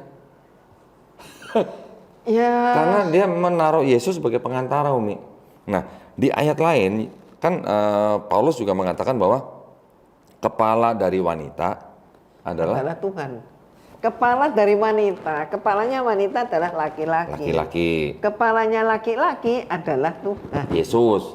Yesus dulu, Ya, Mi. ya, Ah, ya, kepala laki-laki adalah Yesus. Kepala Yesus adalah Bapa. Berarti ada hierarki, Umi ya. Kalau begitu kan Yesusnya tidak sederajat atau setara dengan Bapa kalau begitu ya. Ya, Harusnya ya. harusnya begitu. Nah, jadi saya berpikir kok Paulus mempunyai apa namanya pemahaman kalau kepala wanita atau dalam hal ini konteksnya istri, kepalanya adalah laki-laki. Laki-laki punya kepala Yesus, Yesus punya kepala Bapa. Berarti ada hierarki gitu. Berarti kan ada ketidaksetaraan gitu antara Yesus dengan Bapa gitu ya. Itu yang terakhir kita tahulah Umi ya di 1 Korintus 8:6. Kan Paulus mengatakan bahwa hanya ada satu Allah saja. Ini walaupun istilahnya menurut mereka nih, Ya, Allah adalah Bapa dan hanya ada satu Tuhan saja yaitu Yesus Kristus. jadi ada Allah, ada Tuhan. Nah, apakah Allah dan Tuhan itu sama? Atau lebih besar yang mana? Atau lebih tinggi yang mana, lebih rendah yang mana? Masalahnya kan kalau kata Tuhan di situ kan teks aslinya di Yunani kan kurios ya, Umi ya. Kalau Allah itu kan dari teks Yunaninya kan theos. Theos. Yang saya baca tidak pernah Paulus menyebut Yesus dengan theos, Umi. Hanya selalu kurios gitu. Kan gitu, Umi ya. Berarti Paulus membedakan antara Yesus dan Bapa gitu. Kalau Yesusnya tidak pernah disebut sebagai theos, berarti kan Yesus bukan theos. Gitu, Umi ya. Betul nggak? Ya. Logikanya gitu. Jangan-jangan ajarannya Paulus ini yang dimodifikasi oleh gereja. Kemudian baru gereja menyamakan Yesus dengan Bapa gitu. Sampai timbul oneness gitu, Umi ya. Sepertinya gitu ya. Kebanyakan koki. Kebanyakan koki. Jadi memang dari sekte aja, dari denominasi itu udah bisa menimbulkan konsep yang berbeda, Umi ya. Nah, saya mau kasih lihat Umi nih. Saya kemarin baru dapat ini, Umi. Nah, ini kitab Injil nih. DJ. Pakai DJ nih, Injil gitu ya. Masih pakai Jangan Lama. Di sini kita sering tahunnya oh ya nih. Tahunnya 1968 nih, kelihatan nggak nih? Belum lahir. Belum lahir. Tuh ya, 1968 tuh. Ya. Ini penerbitnya dari ND. Nah, di sini Umi kan kita sering mendengar ya kalau di kisah di Yohanes 13:13 gitu ya. Kamu menyebut aku guru dan Tuhan gitu, Wi. Yang Tuhan atau Tuhan? Kalau yang di Bible sekarang, kamu menyebut aku sebagai guru dan Tuhan. Tuhan. Kalau di sini. Nah, saya mau kasih lihat Umi nih. Saya kemarin waktu dapat ini kayak anak kecil dapat mainan baru, Mi. Nangis tuh. Yohanes 13:13. Nah, ini. Coba. Ini yang di garis bawah nih. Kebaca. Fokus bisa nggak? Kamu memanggil aku guru dan tuan. Hah? Tuhan apa Tuhan? Tuan. Tuhan. Tuan. Tanpa H. Tuhan Umi. Nah, Tanpa H. berbeda dengan Bible yang zaman sekarang. Artinya gimana ya? Kurios ini kan sebutan, malah kalau yang bahasa Inggris Umi, Yesus disebut dengan kurios sama oleh wanita Samaria dengan sebutan kurios. Di dalam bahasa Inggris yang zaman sekarang Umi, disebutnya sir. Terjemahan bahasa Inggrisnya sir. Kalau di bahasa Indonesia ya, jadi Tuhan. Aneh ya. Sir sama dengan Tuhan gitu Mi. Terus kalau tentara Amerika terima perintah dari komandannya, sir, yes sir gitu, Tuhan ya Tuhan gitu. Ini ada nih yang, nah nih saya pakai yang Gideon nih. Ini Gideon Umi. Kita lihat John 4:19.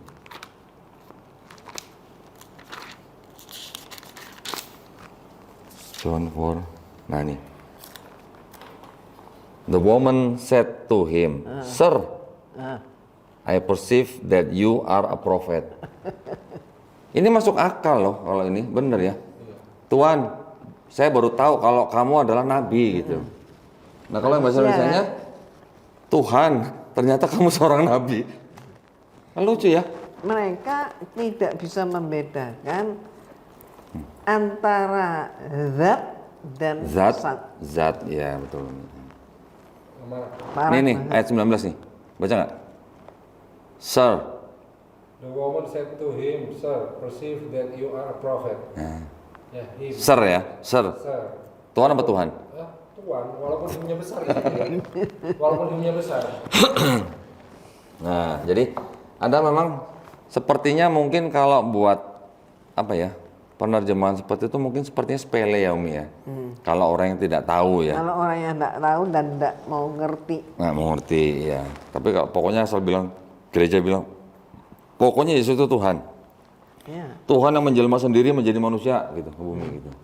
Yohanes 1. Pokoknya dalilnya pokoknya. Ya, Yohanes 1 ayat 14. Orang yang memang tidak mempelajari sejarahnya atau bagaimana mungkin ya iya aja gitu Umi ya. Oh iya benar Tuhan bisa jadi manusia, Tuhan kan maha kuasa gitu ya. Bisa jadi apa aja gitu kan. Gimana Umi tuh jawabnya tuh? Perlu suatu pemahaman. Iya. Perlu latihan berpikir. Jadi beda nggak ini antara Tuhan dengan Tuhan? Iya. Ya, silakan Umi mungkin. Nah, nanti mungkin saya bisa kasih keterangan sedikit tuh mengenai kata Tuhan dan Tuhan tuh. Jadi kalau mereka ini terbiasa makhluk dituhankan, sehingga kemudian untuk memuaskan orang maka mereka memberi simbol-simbol supaya bisa dilihat dengan mata. Padahal tidak semua yang bisa diindra itu bisa dilihat. Atau dengan kata lain, indra kita ini adalah alat. Iya. Alat yang mempunyai juga keterbatasan. Jadi indra kita ini bukan segala-galanya. Iya. Ya, sebagai suatu contoh yang gampang banget. Ada udara nggak di ruangan ini? Pasti siapapun yang ditanyain begitu akan menjawab, oh ya di ruangan ini ada udara dan udaranya bagus dan seterusnya.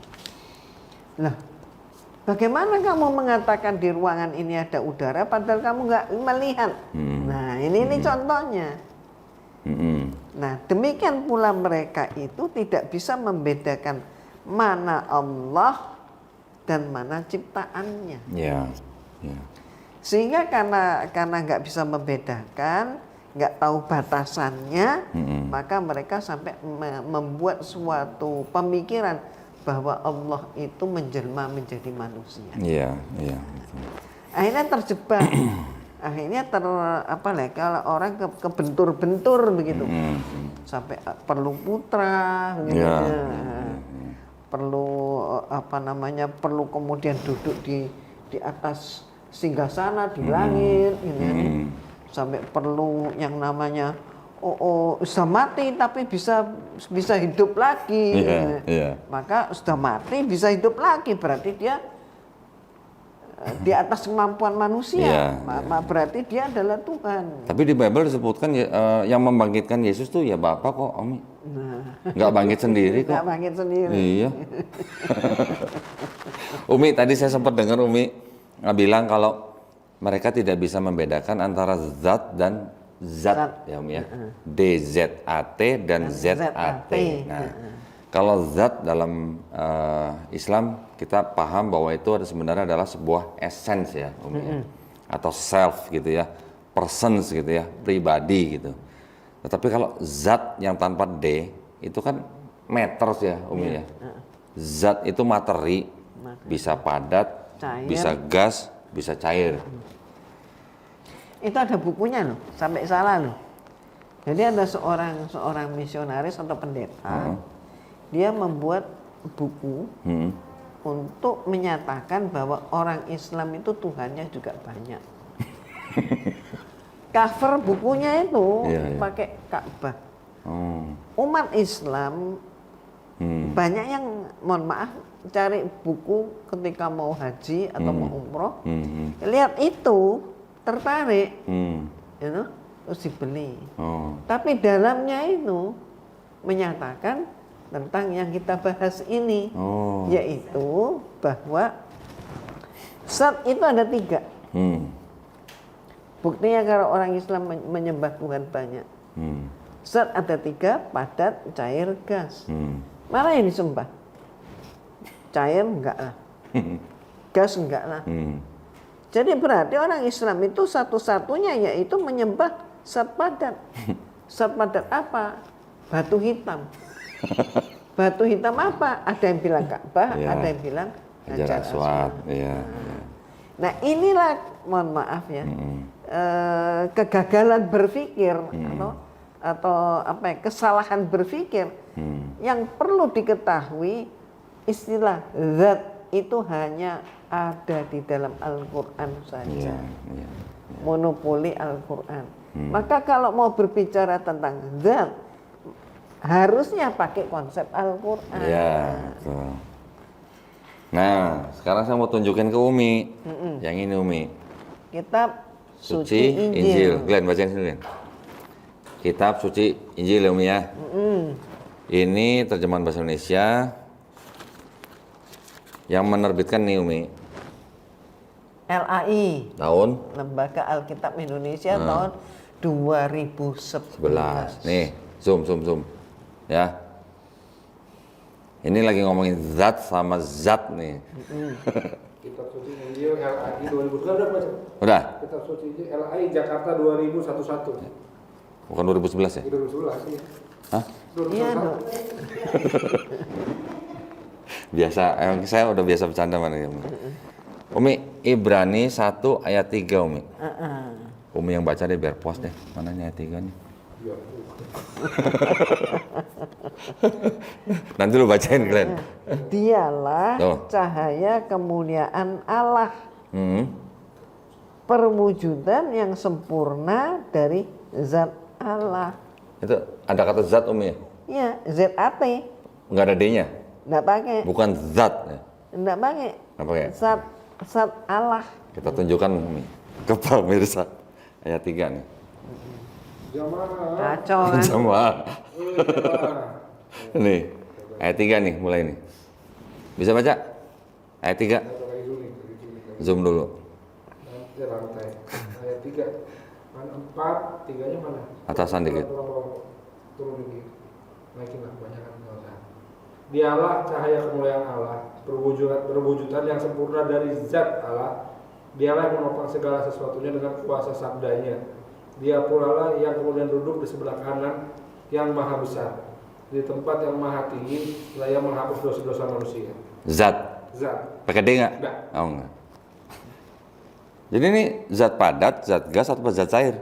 Nah, itulah orang yang mampu berpikir ini masalah besar. Iya, ini harusnya menjadi masalah besar. Tetapi gini Umi, dari bahasa Yunaninya pun sudah bermasalah. Ternyata kata zat yang diterjemahkan di sini itu dalam bahasa Yunaninya saya lupa bacanya, tapi artinya kalau diterjemahkan ke bahasa Inggris itu substance, Umi. Substance. Kalau substance itu kan matters. Ya Material. zat ini, iya. Sebentar, saya cari bahasa Yunaninya. Kita cari di biblehub.com. Nah, Nah, sekarang ini. zaman informasi Umi, gampang nyari. Sebentar. Saya karena nggak terbiasa dengan bahasa Yunani ya begini jadinya. Hebrew 3 ayat Hebrew 1 ayat 3, sorry. Cari yang Greek. Makanya mereka itu banyak orang-orang pintar mereka justru keluar dari gereja. Contohnya Umi. Contohnya Umi katanya. Dibocor. Nih ya, Glenn tolong cek Hebrew 1 ayat 3. Kelihatan? Bentar. Zoom, kelihatan? Kelihatan. Kalau gue tuh paralel Greek, oke. Nah ya, perhatikan nih. Ke atas. Mana ya? Sebentar. Atas itu. Nah ini, Gimana? apa nih bacanya? Hypostatesos Umi. Hipostatetos. Kelihatan? Baca. Kurang lagi. Kurang ke kiri kok. Kiri sini. Ya. Mana? Hipostakos. Apa sih? Hipostakos. Hipostaseos, sorry. Hipostaseos. Kalau dulu ini Gedein. Nah ini. Nah ini hipostaseos. hipostaseos. Nah kita klik. Ini ada strong number nih. Ya strong numbernya 5287 kita klik. Sorry. Ini 2. Enggak 3. Nah ini buat pembelajaran juga nih. Mana tadi? Oh ini di bawah. Nih ya, hipostaseos. Diklik nih, kita gedein dulu nih ya. Kata-katanya ini. Kita klik. Siapa paling seneng Umi kalau ngeliat gini Umi? Ya memang. Nah. Nih, Gampar terus. kalau ini bahasanya hypostasis ya. A support substance. Ya. Steadiness. Hints, assurance ya. Tuh, bacanya hypostasis gitu. Jadi ini substance Umi. Aneh ya. Nah, kalau substance itu ya kalau diterjemahkan dalam bahasa Indonesia ya zat. Karena itu substance itu ya matters. Substance gitu. Nah, kita lihat bahasa Inggrisnya. Terjemahan bahasa Inggrisnya kan gitu. Tadi bahasa Yunani, kita lihat bahasa Inggris, kita lihat bahasa Indonesia, oke? Paling enak Umi kalau ngeliat ini. Gampar terus. Enggak gampar ini, edukasi kok ini kok. Itulah sebabnya mengubah-ubah kitab suci itu ya dari penterjemahannya. KJV. Padahal di Alkitab juga kan ada tulisan dilarang mengubah ayat setitik pun ada di situ. Saya lupa ayat apa. Setitik nggak boleh. Iya, sehuruf aja nggak boleh diubah. Mana ya yang ada kata substance-nya dalam bahasa Inggris nih sebentar. Saya cari versinya Umi karena tidak semuanya menerjemahkan dengan kata substance. Ada substance di Yerusalem kok, di Nabre ada juga di versi Nabre. Di ND ada nggak? ND dia udah pakai perwujudan. Yang masih pakai zat yang ini. Nah, sebentar.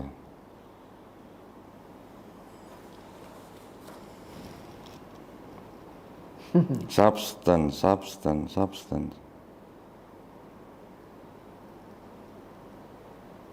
Dalam bahasa.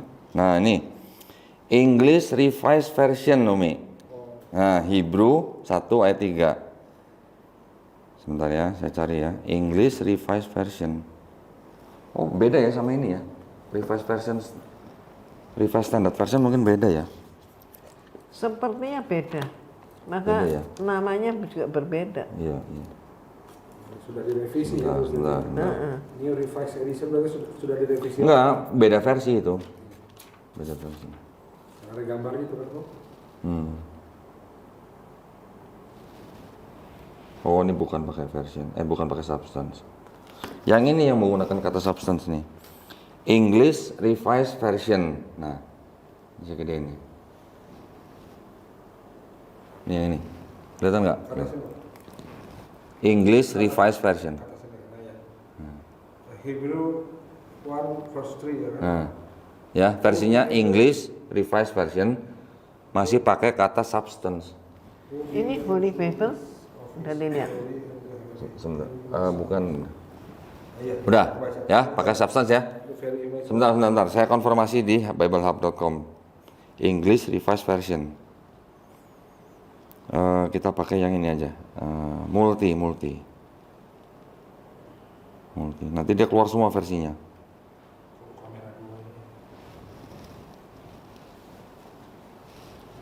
Ini Umi kerjaan saya nih Umi. Banding-bandingin versi apa gitu. Ternyata beda-beda gitu. Gambarin terus.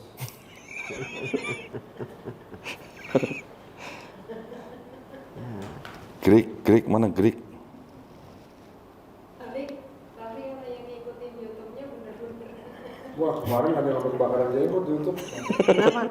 Enggak, kami kan live sampai 3 jam waktu itu saya kondisi Uniriva kan. Sampai ada komen, ampun Roma, ampun gitu. Ya kita bongkar semua. Ini kan bablaan banget kan. Substance, tinggal find aja. Sesuai data kan nggak masalah. Iya. Toh yang terus begini. Nah ini baru kelihatan nih. Nih, Jubile apa Jubili sih? Jubile. Jubile Bible Kata sih, versi 2000. Tuh, yang saya tandain tuh, warna orange. Who being the brightness of his glory and the... Atau gini aja, sebentar. Tunggu sebentar. Saya gini nah biar tulisannya gedean dikit. Nah, gini. Di landscape. Mana tadi? Hilang kan? Lama nih. Tinggal dicari. Mau gambarnya lama banget. Ah, ini. Geser. Nah, sip. Nah, udah tuh. Who being the bright, bawahnya. Oh, dikit. Who being the brightness of his glory and the express image of his substance. Substance ya. and Nah, upholding. oke ya. Jubile, ini Jubile Bible. Bener Jubile bacanya. Nah, jadi yang mana yang matters gitu? Yang Bible atau yang Quran? Kalau Quran kan zat pakai D ya, kalau bahasa Indonesia ya. Zat itu artinya essence atau self atau persons gitu. Yang ini pakai zat, nggak ada D-nya. Jadi Pak cair, padat atau gas ini? Nah itu ya, oke. Ya ini sih hanya tambahan aja. Zat bisa menyublim. Iya kayak kapal baru. Menyublim. Itu sebabnya. Ya. Kalau beragama tanpa menggunakan pemikiran, yang ada adalah terjerembab. Ya, betul. Itu sebabnya, sebagai contoh saja, di dalam waktu kemarin, bulan yang lalu ya, itu di Jerman, 3 bulan yang lalu kalau nggak salah, itu mereka sudah demo menolak pajak Tuhan. Oh, yang perpuluhan Umi ya? Yang dipotong setiap bulan Umi ya? Iya, betul.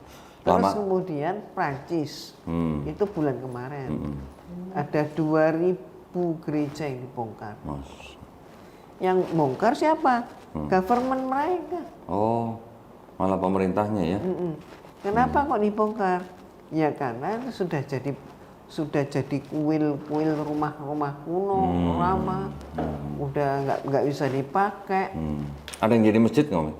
Nah, umat Islam banyak sekali membeli masjid, membeli gereja tua itu direhab menjadi masjid, Iya. terutama yang masih punya izin. Iya. Jadi sekarang Islam itu menjadi agama dengan pertumbuhan yang paling pesat ya, Umi. Paling pesat. Dan yang menggembirakan, mohon maaf ya, Iya.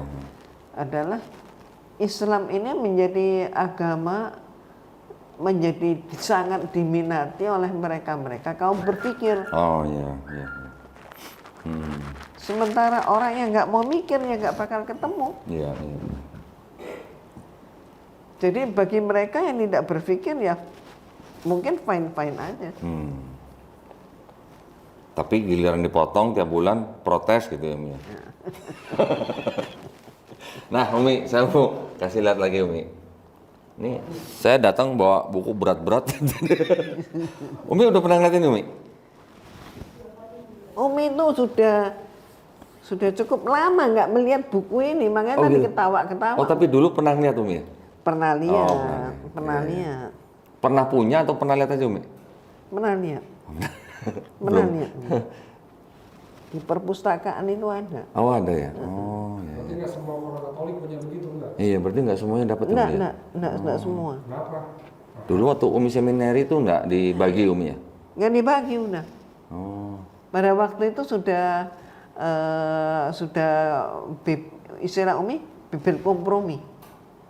Bibir kompromi. Bibel Oh, kompromi. Bible kompromi. Oh, dengernya bibir. Bibel kompromi. Bible kompromi. Kompromi. Artinya maksudnya mengkompromikan Bible gitu, Umi? Iya, jadi mereka dari Katolik, dari Protestan dan sebagainya yang di Indonesia ini bersama-sama mereka sepakat mengeluarkan Bible itu. Yang ini, Bible ini? Bukan. Yang itu, yang Bible kompromi itu. Itu apa, Umi, yang dikompromikan di situ, Umi? Kan ini dari Katolik kan ada yang nggak Iya. dipakai. Oh, Deuterokanonika. Nah itu kemudian yang apa namanya dari Katolik ini ya seperti ini kan contohnya sekian, akhirnya kan menjadi cuma sekian. Yang di Protestan. Dibuat baru sebagai kompromi itu menjadi separuh. Oh, gitu. Nah, tapi saya waktu Hah? Perjanjian baru aja? SMA, saya kan SMP lah, SMP saya kan di Katolik. Masih lengkap kok kayak begitu, tapi nggak ada footnote-nya. Iya, masih lengkap. Tahun berapa itu? Saya SMP tahun berapa ya? 99. Oh, masih baru. Iya, masih baru, masih muda. Mukanya Emang kelihatan muda, Umi? kalau dibanding Mundur masih Itu di mana? Di kota mana? Bandung. Bandung. Bandung. Nah, Umi waktu ngelihat ini di perpustakaan waktu itu ada yang pernah merasa apa namanya terkesan nggak, Umi, dengan Bible ini? Ada yang Umi itu Umi kan mempelajari itu sejak kalimat pertama. Merasa aneh-aneh aja. Jadi ketika Umi baca itu, Umi membacanya kayak baca dongeng. gitu ya. Sehingga ternyata orang seperti Umi itu tidak hanya satu-satunya Umi yang mengalami seperti itu. Contoh ini misalnya di Jakarta ini ada seorang beliau adalah dokter. Ketika beliau itu sama kayak Umi senang baca sejak masa anak-anak. Itu sudah membaca Bible sampailah kemudian pada peristiwa Unan. Pernah tahu nggak Unan? Unan. Cari deh di Bible. Oh, Perjanjian lama. cerita di Bible. Onan, tahu saya. Tahu. Anaknya Yehuda bukan?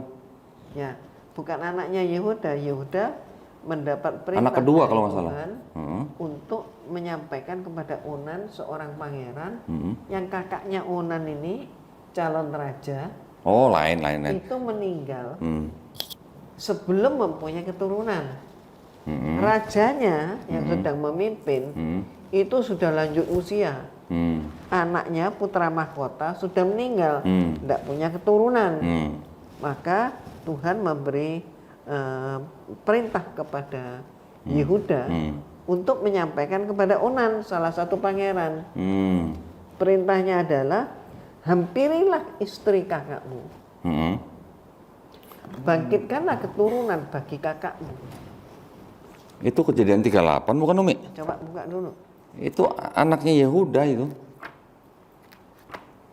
Anaknya Yehuda, putra pertamanya punya istri, kemudian putra pertamanya meninggal, terus disuruh adiknya yang bernama Onan itu untuk menikahi istri kakaknya. Tetapi si Onan ini dia tidak mau menyetubuhi istri kakaknya itu, dia hanya mengeluarkan air mani di luar. Makanya mungkin dari situ ada kata onani mungkin ya. Onan namanya Onan. Ini sebentar saya bukain nih. Itu Kejadian 38 Umi. 384. Sebentar. Nah ini. Onan. Ini kan ada nama Onan. Iya. 384. Ya kan? Nah, kemudian si Onan ini juga mati. Kemudian anak yang ketiganya karena terlalu masih kecil, menantunya Yehuda ini disuruh pulang dulu nih ke kampungnya, menunggu sampai anak yang kecil dewasa gitu. Nah, terus kemudian pada waktu itu Yehuda mau bertemu dengan seseorang yang di dekat kampung menantunya itu. Menantunya itu kan namanya Tamar, Umi ya. Ya, Tamar. Nah, pas ke situ Tamar ini berpura-pura menjadi pelacur di pinggir jalan dengan bertudung gitu ya. Dia Kemudian, dia nggak tahu kan? nggak tahu. Nah, Yehuda Mintain Yehuda mau menggunakan jasa Tamar karena dikira pelacur. Tetapi si Tamar ini meminta jaminan dulu. Jaminannya itu diberikan tongkat dan stempel, ya kan. Kemudian setelah selesai pakai pulang Yehudanya, si Tamar ternyata hamil. Dia datang ke Yehuda untuk minta pertanggungjawaban, dicegat oleh orangnya Yehuda, nggak mungkin kamu begini-begini, nggak mungkin Yehuda begini. Nah, ditunjukkanlah barang jaminan itu, tongkat dan stempel, barulah diterima. Dari Tamar itulah lahir Peres. Gitu loh. Dari Peres itu turun sampai ke Yesus. jadi Jangan jadi bahaya. Loh enggak, ini kan saya menanggapi Umi nih. Ya, itu nggak jadi. Berarti dari cerita itu, Jebakan ya. dari kata itu keluar dari cerita itu keluar dua kata yang Onan. Iya, dua kata yang populer saat ini dong. Iya. Onan dan Peres tuh. Sebentar. Kalau nggak salah anaknya kembar. Sebentar. Anaknya itu kembar. Lalu Peres tuh. Nah, dari Tamar itu tadi Yehuda, dari kejadian itu, Tamar itu melahirkan Peres dan Zerah. Nah, kemudian dari Peres baru memeranakan Hesron dan seterusnya sampai ke Yusuf. Sampai ke Yesus maksudnya. Tapi dari Yusuf ke Yesusnya kan bukan biologis gitu kan. Ya begitulah. Adopsi. Onan tuh. Adopsi. Yusuf Yesus adopsi. Nah, saya cuma mau menunjukkan aja. Mungkin kalau Umi dulu pernah baca, mungkin Umi kan pasti ingat dong kalau ayat ada kata begini. Sebab ada 3 yang memberi kesaksian. Oh ya, itu yang dikatakan Trinitas. Ya, kan itu dalam kurung Umi ya. Di dalam sorga, titik 2, Bapa, Firman, dan Roh Kudus. Nah ini yang paling penting. Dan ketiganya adalah satu. Ya, gitu kan Umi? Bible ini ada footnote-nya Umi. Iya, lucu kan? Nah, ini footnote-nya Umi nih. Ayat 7 nih, 7 dan 8 nih. Umi mau baca atau mau saya bacain sendiri? Mana Umi bacain? Ayat 7, 8. Di dalam surga titik-titik di bumi. Bagian ayat ini tidak terdapat dalam naskah-naskah Yunani yang paling tua dan tidak pula dalam terjemahan-terjemahan kuno. Bahkan tidak ada dalam naskah-naskah paling baik dari Vulgata. Bagian ini kiranya aslinya satu naskah terjemahan Latin bagian ini kiranya aslinya sebuah catatan di pinggir halaman salah satu naskah terjemahan Latin yang kemudian disisipkan ke dalam naskah-naskah oleh penyalin dan akhirnya bahkan disisipkan ke dalam beberapa naskah Yunani. Lah, karenanya bagian ini pasti tidak asli. Nah, Apa Umi? karenanya bagian ini pasti tidak asli. Jadi konsep trinitas itu nggak layak untuk dijadikan suatu keyakinan.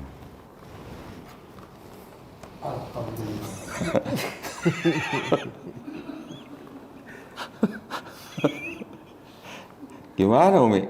Makanya, Tapi kok jujur ya Umi ya? Maksudnya jujur, maksudnya dia memberikan keterangan seperti ini kan sebenarnya risikonya kan tinggi ya Umi ya? makanya ada kemungkinan ketika kita berbincang-bincang seperti ini dan mereka dengar, ada kemungkinan ketika mereka nanti melaksanakan konsili atau apalah yang mereka sebut namanya ini, maka disepakati ini di-drop. Oh. Nah ini sebelum di-drop kita bacain dulu dah. Kita ada tukang baca juga nih. Ayat 7 dan 8. Di footnote-nya kok. Iya di fotonya, nih 7 dan 8. Atasnya kok. Aduh, sorry. Pegel berat ini soalnya. Di dalam sorga, ayat 78, di bumi. Bagian ayat ini tidak terdapat dalam naskah-naskah Yunani yang paling tua dan tidak pula dalam terjemahan-terjemahan kuno. Bahkan tidak dalam naskah-naskah paling baik dan Vulgata. Bagian ini kiranya aslinya sebuah catatan di pinggir halaman salah satu naskah terjemahan Latin yang kemudian disisipkan Biasa aja dong. ke dalam naskah-naskah oleh penyalin dan akhirnya bahkan disisipkan ke dalam beberapa naskah Yunani. Karenanya bagian ini pasti tidak asli. Haleluya. Sangat disayangkan ya Umi ya. Sebenarnya kalau kita lihat dari Kejadian sampai Wahyu, ini kan sebenarnya sebuah karya yang ya boleh dibilang yang luar biasa sebenarnya Umi ya. Tetapi sudah terlalu banyak campur tangan manusia di dalamnya, gitu kan. Jadi kan kalau kita yang mau berpikir, kita melihat sebuah kitab yang dianggap suci, tapi sudah ada campur tangan manusia, terus kan sudah tidak suci lagi dong begitu Umi ya. Makanya mereka berupaya macam-macam. Ini kan konferensi gereja di Quds, Yerusalem. Mereka berbuat macam-macam cara yang oleh Samuel Swimmer, pimpinan konferensi saat itu, menyatakan tugas kalian adalah menjauhkan umat Islam dari agamanya. Gitu Jadi ya. dijauhkan dari apa? Dari Al-Quran. Iya. Aduh, gimana ya? Tapi ya maksudnya kita nih sebagai umat Islam yang hidup pada zaman sekarang, kita boleh bersyukur bahwa di zaman sekarang itu informasi mudah diperoleh ya, Umi ya. Kalau mungkin zaman Umi masih muda, mungkin belum ada internet seperti zaman sekarang Umi ya. Mungkin harus benar-benar ngeliat buku fisiknya gitu kan. Zaman sekarang tinggal buka handphone, biblehub.com kelihatan tadi substance gitu misalnya. Atau ya, tetapi buku-buku seperti ini tetap memang suatu bukti otentik ya. Betul. Karena ini kan adalah hasil karya dari sebuah instansi. Instansi kan nggak mungkin satu orang, pasti banyak orang yang terlibat gitu kan. Jadi ya ini oke, masih butuh, tetapi informasi yang di luar ini juga sekarang sudah sangat mudah diperoleh sehingga kita umat Islam ya harusnya mau belajar gitu. Jangan mudah dimasuki oleh doktrin-doktrin yang tidak sesuai dengan akidah Islam gitu ya Umi ya. Betul. Itu yang paling penting. Contoh tadi Umi mengatakan bahwa semua agama sama. Itu adalah doktrin daripada pluralisme ya Umi ya. Kemudian ada lagi nanti sekulerisme. Belum lagi nanti ada liberalisme. Ketiga ini kan yang paling bahaya Umi. Ya. Betul kan? Jadi kita umat Islam juga harus benar-benar menjaga akidah kita, bukan berarti kita nggak mau bertetangga dengan yang tidak seiman, bukan. Justru malah kita harus memperhatikan mereka juga. ada yang kelaparan kita harus kasih makan, gitu kan Umi ya? Ya. Nah, jadi tetapi bukan berarti kita gampang menggadaikan akidah kita untuk sesuatu yang hanya sementara gitu Umi ya. Iya.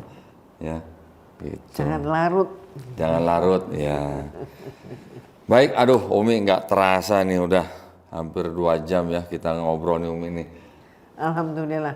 Mudah-mudahan ada Senang sekali loh nih kita nih Umi. manfaatnya. Mudah-mudahan tadi paparan dari Umi ya bisa bermanfaat ya bagi para pemirsa.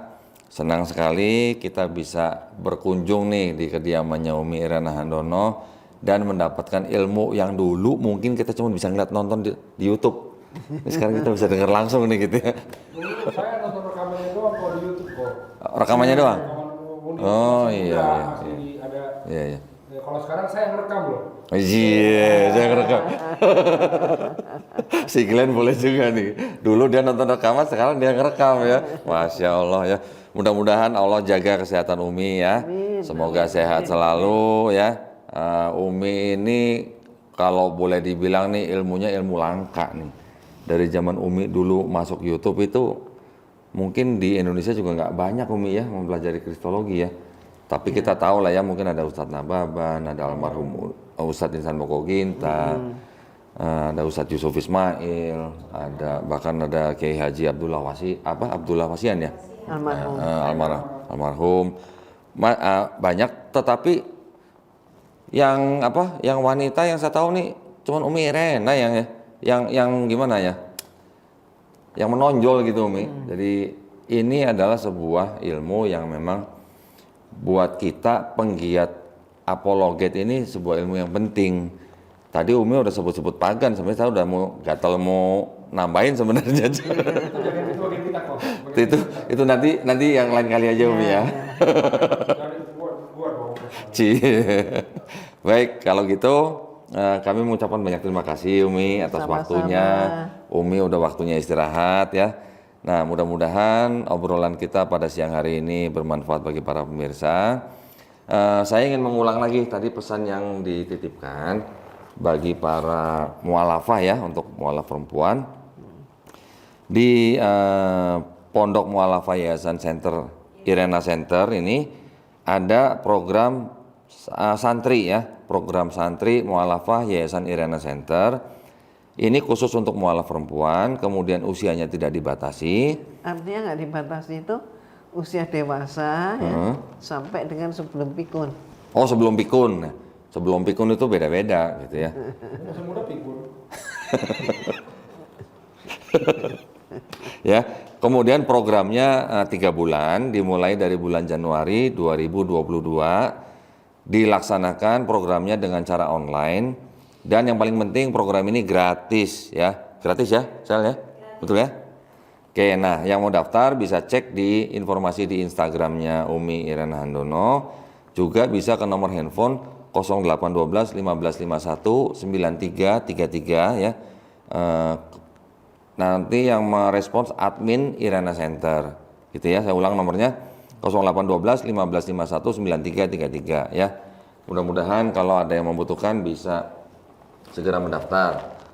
Baik, kalau begitu sebelum saya tutup juga, saya juga ingin memberikan pesan untuk para pemirsa yang mungkin ingin berpartisipasi untuk menyampaikan zakat sedekah infaknya, dan juga mungkin yang ingin wakaf ya untuk tanah yang berlokasi di Wonosalam, Jombang, Jawa Timur, seluas 6 hektar dengan harga Rp250.000 per meter persegi, bisa mengirimkan ke Bank Syariah Indonesia dengan nomor rekening 111889988.